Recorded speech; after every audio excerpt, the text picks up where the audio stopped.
दोस्तों, इस भगवान बुद्ध की कहानी के माध्यम से आप सीख जाओगे कि जिंदगी में गलत फैसले से कैसे बचें। यदि आपने इस पूरी कहानी को सुन लिया तो आप जिंदगी में कभी भी गलत फैसले नहीं लोगे।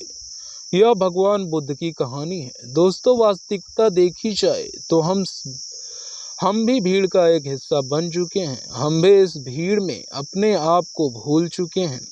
हम भी इस भीड़ के कहे अनुसार इसके इशारों पर नाचते रहते हैं, एक कठपुतली की तरह। या भीड़ जैसा कहती है हम वैसा करते चले जाते हैं। ऐसे केवल कुछ ही लोग होंगे जो वास्तविक तौर पर अपना जीवन स्वयं जी रहे हैं और वह लोगों को जीवन की सही राह भी दिखाते हैं, लोगों को जीना भी सिखाते हैं। आइए इसे एक कहानी के माध्यम से समझते हैं। आधी अधूरी जिंदगी जीकर हमें कोई लाभ नहीं। नमस्कार दोस्तों, बुद्धा यूट्यूब चैनल में आप सभी का स्वागत है। दोस्तों, यदि आपने अभी तक चैनल को सब्सक्राइब नहीं किया तो सब्सक्राइब कर लीजिए, क्योंकि मैं हर कहानी में आपको ये बताता हूँ कि आपके एक सब्सक्राइब से हमें बहुत ही ज़्यादा मोटिवेशन मिलता है। तो दोस्तों, चलिए फिर शुरू करते हैं आज की इस कहानी को। बहुत समय पहले की बात है। किसी राज्य में एक राजा रहता था। उस राजा के घर एक पुत्र का जन्म हुआ। वह उस राजा का इकलौता पुत्र था और वह अभी बहुत छोटा था। दूसरी तरफ राजा ने उसके पूरे जीवन की लकीरें बना दी थी। वह क्या होगा, कैसे बनेगा, क्या करेगा, उसे किस तरह से एक प्रभावशाली राजा बनना होगा, इस तरह की कई सारी बातें राजा ने पहले से ही सोच रखी थी। लेकिन वह राजा यह भूल चुका था कि हम में से हर एक व्यक्ति अलग रूप रंग और अलग व्यवहार के साथ जन्म लेते हैं और वही हमारे जीवन की धारा होती है, एक नदी की तरह साफ और स्वच्छ। उस धारा को हमने खो दिया है और अपना लिया है भीड़ तंत्र द्वारा दिया गया, क्योंकि यह हमें अत्यधिक सुरक्षित लगता है। क्योंकि इस भीड़ में हम अपने आप को सुरक्षित मानते हैं। हमें कुछ नया जानना अच्छा नहीं लगता। हम तो केवल इस भीड़ के साथ चलकर अपने आप को सर्वश्रेष्ठ समझते हैं। उस लड़के का भी एक व्यवहार था। उसे राज्य का राजा नहीं बनना था। उस लड़के का मन तो बहुत नाजुक था। वह जल्द ही करुणा से भर जाता था। हिंसा से उसे आनंद नहीं आता था। उसे तो चित्र बनाना और नृत्य करना अत्यधिक पसंद था। यही उसकी जीवन धारा थी। यदि वह उस पर चलता तो संपूर्णता तो प्राप्त कर लेता, लेकिन उसके पिता को यह सब बिल्कुल पसंद नहीं था, जिस कारण वह राजा अपने बच्चे से नाराज रहने लगा। उसने हर वह जतन कर दिया जिससे उसका बच्चा सम्राट बनने के लिए आगे बढ़ सके, उसमें सम्राट के सर्वश्रेष्ठ गुण आ सके। लेकिन उस लड़के को कोई फर्क नहीं पड़ा। ऐसे ही धीरे धीरे समय बीतता गया और समय के साथ साथ अब वह युवराज बड़ा होने लगा था। लेकिन जैसे जैसे युवराज बड़ा हो रहा था, उसके मन में, उसके दिमाग में समाज की यह बातें घर करती जा रही थी। अब वह बाहर के बारे में सोचने लगा था, लेकिन अब भी उसका व्यवहार पहले जैसा ही था और यह बात उस राजा को बिल्कुल पसंद नहीं थी। और इसी वजह से वह राजा अपने पुत्र को ताने मारता, अपशब्द कहता। वह कभी कभी इतना क्रोधित हो जाता कि अपने पुत्र से कहता, तुम्हारे जैसा पुत्र होने से तो अच्छा था कि मेरा कोई पुत्र ही नहीं होता। क्या तुम जानते हो, जब लोग यह सुनते हैं कि तुम्हारा पुत्र नृत्य करना पसंद करता है, चित्र बनाना पसंद करता है, तो लोग मुझ पर कितना हंसेंगे, मुझ पर क्या बीती है। क्या तुम जानते हो वह मेरे बारे में कैसी कैसी बातें करते हैं, और यह सब तुम्हारी वजह से है। राजा के पुत्र को अपने पिता की यह बात लग गई। उसके बाद उसने निश्चय किया कि वह अपने पिता की बातों का पालन करेगा। वह अपने पिता की आज्ञा का पालन करेगा। उसके पिता जैसा उसे बताना चाहते हैं, बनाना चाहते हैं, वह वैसा बनकर रहेगा। एक बार जब उसके पिता खुश हो जाएंगे तो वह वापस अपने साधारण जीवन को जीतने लगेगा। उस दिन से ही युवराज ने बहुत प्रयास किए, निरंतर अभ्यास किया और आखिरकार वह एक ऐसा योद्धा बन गया जिसे हराना नामुमकिन था। उसने कई ऐसी लड़ाइयाँ लड़ी जिन्हें जीतना नामुमकिन था, लेकिन वह अपने पराक्रम के दम पर विजय हुआ। और जब भी वह विजय होकर अपने महल वापस लौटता तो उसे यही लगता कि अब तो उसके पिता उससे अत्यधिक प्रसन्न हो जाएंगे। लेकिन हर बार जब वह विजय होकर घर लौटता तो उसके पिता उसे केवल एक ही बात कहते, बेटा तुम्हें तो अभी और सीखना है, अभी तुम पूर्ण रूप से एक योद्धा नहीं बने हो। और इसी वजह से वह अपने पिता की नज़रों से पूरा बनने के लिए दिन रात मेहनत करता, अपनी पूरी ताकत लगा देता। लेकिन ऐसा समय कभी नहीं आया जिससे राजा को अपने बेटे पर गर्व हो। और धीरे धीरे वह पुत्र अपने आप को भुला चुका था कि वह क्या है और वह क्या करना चाहता है। धीरे धीरे उसके अंदर की करुणा क्रूरता बन चुकी थी। दोस्तों, हमारे साथ भी हमारे जीवन में कुछ ऐसा ही होता है। लोगों की परवाह करते करते, जिम्मेदारियां निभाते निभाते हम अपने आप को ही भूल जाते हैं और एक ऐसी जिंदगी को अपना लेते हैं जो हमारी है और हमारी नहीं। लेकिन अपने खुशकिस्मत तो वह लोग होते हैं जो सही मायने में अपना जीवन जीते हैं, वह वही करते हैं जो वह करना चाहते हैं। एक दिन की बात है, वह युवराज अपने राज्य में भ्रमण कर रहा था कि तभी उसकी नजर एक युवती पर पड़ी। वह युवती अत्यधिक सुंदर थी, जिसके प्रति वह युवराज आकर्षित होता चला गया। उस युवती को देखकर युवराज के मन में प्रेम उमड़ने लगा। उन्होंने उस युवती को अपने राजमहल बुलाया और उस युवती के सामने उन्होंने तरह तरह के हीरे जवाहरात के ढेर लगा दिए और फिर उस युवती से कहा कि मैं तुमसे प्रेम करता हूँ और तुमसे विवाह करना चाहता हूँ।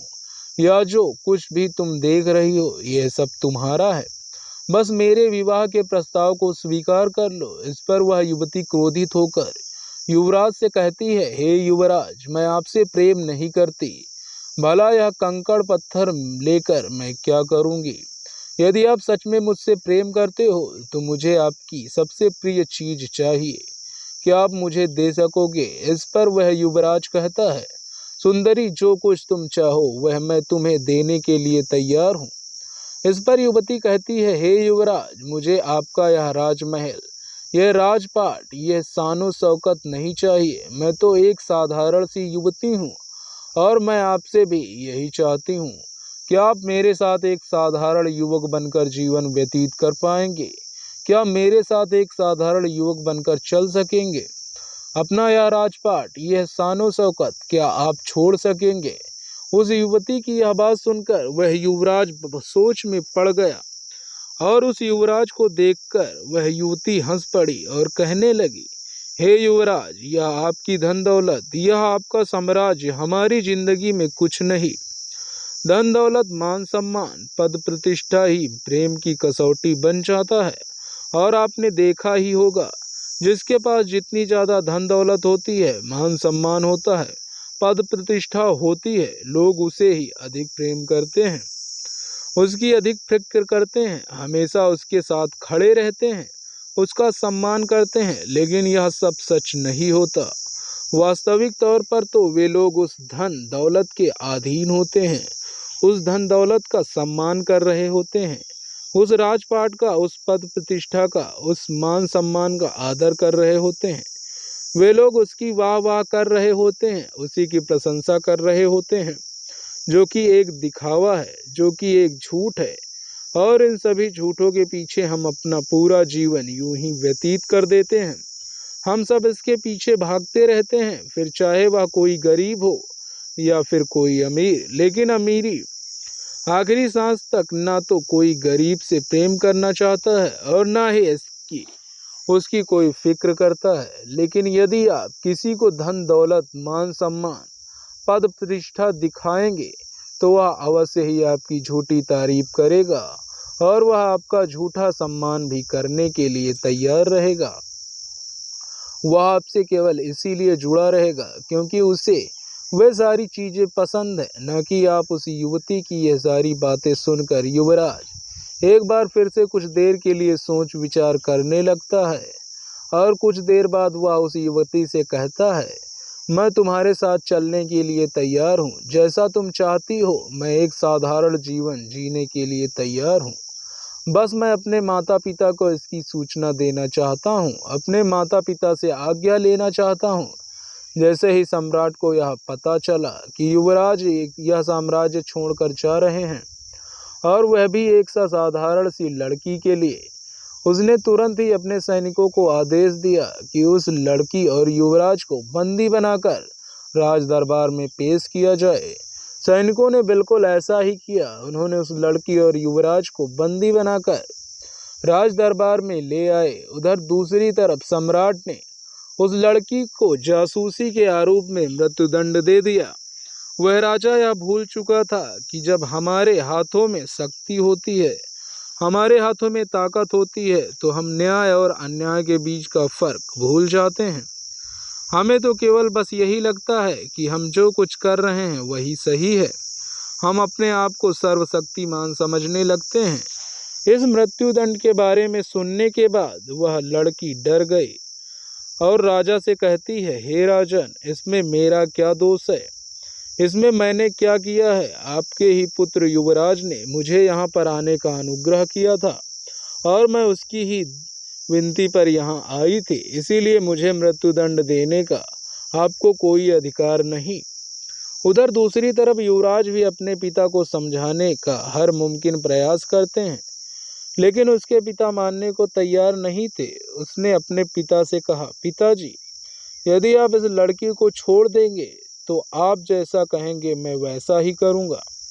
ये बात सुनकर वह सम्राट अत्यधिक प्रसन्न हुआ और उस सम्राट ने उस लड़की को जाने दिया। उसके बाद उस सम्राट ने अपने राजकुमार का विवाह राजकुमारी के साथ किया। वह राजकुमारी बहुत ही महत्वाकांक्षी थी। वह जल्द से जल्द इस राज्य की महारानी बनना चाहती थी और इसके लिए युवराज के पिता का मरना जरूरी था, अर्थात युवराज के पिता का मृत्यु का प्राप्त करना आवश्यक था।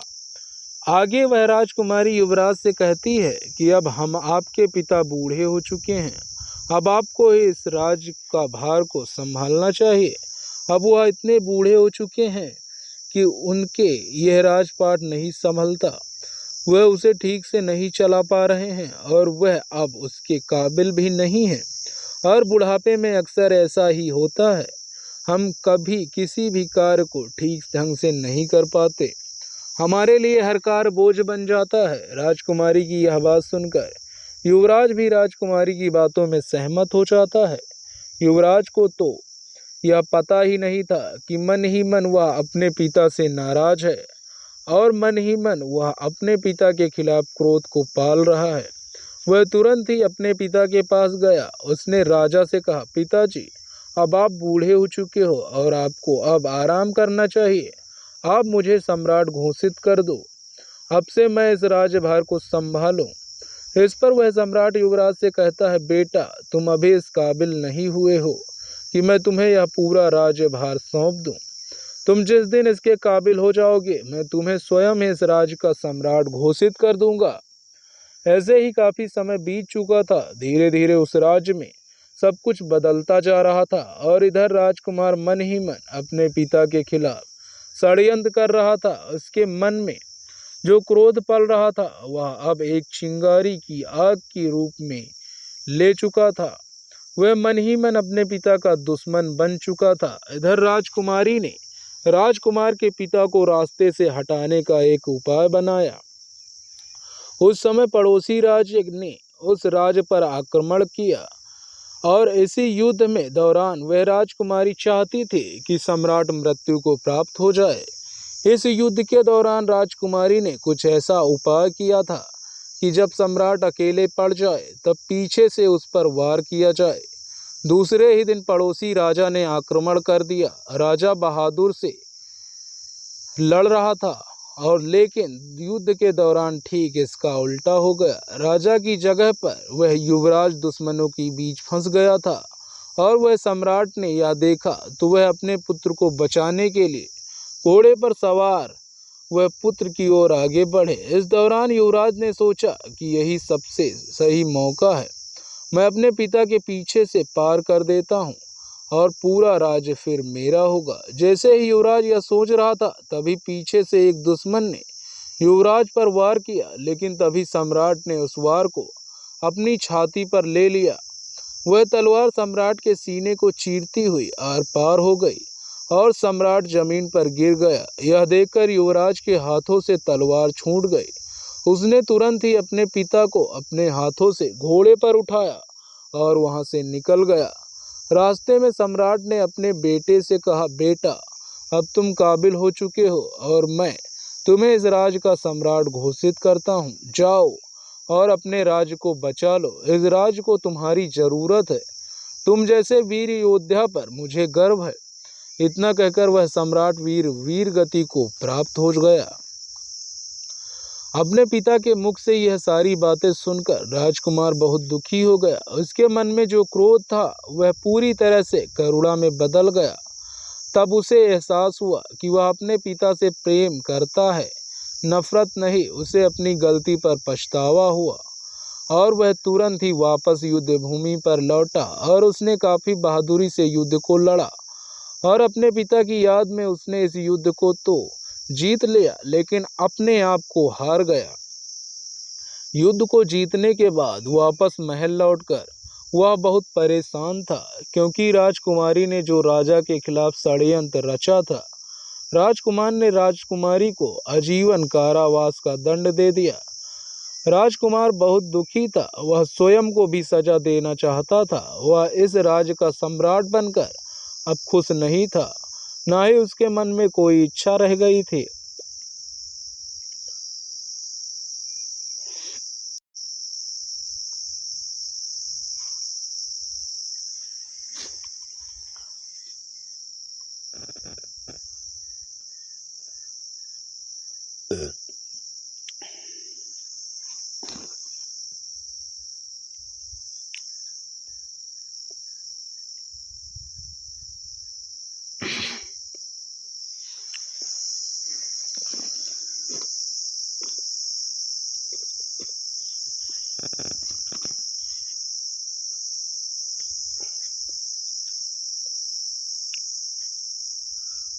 एक दिन वह अपने राज्य का भ्रमण कर रहा था कि तभी रास्ते में उसने एक व्यक्ति को देखा जो रास्ते में नाच रहा था, गा रहा था और उसने एक चोगा पहन रखा था। यह देखकर युवराज उस व्यक्ति के पास गया और उस व्यक्ति से कहने लगा, आप कौन हैं और नाच क्यों रहे हो? इस पर वह व्यक्ति कहता है, मैं कौन हूँ यही तो मैं जानना चाहता हूँ। मुझे नहीं पता कि मैं कौन हूँ। क्या मैं तुम्हें जानता हूँ?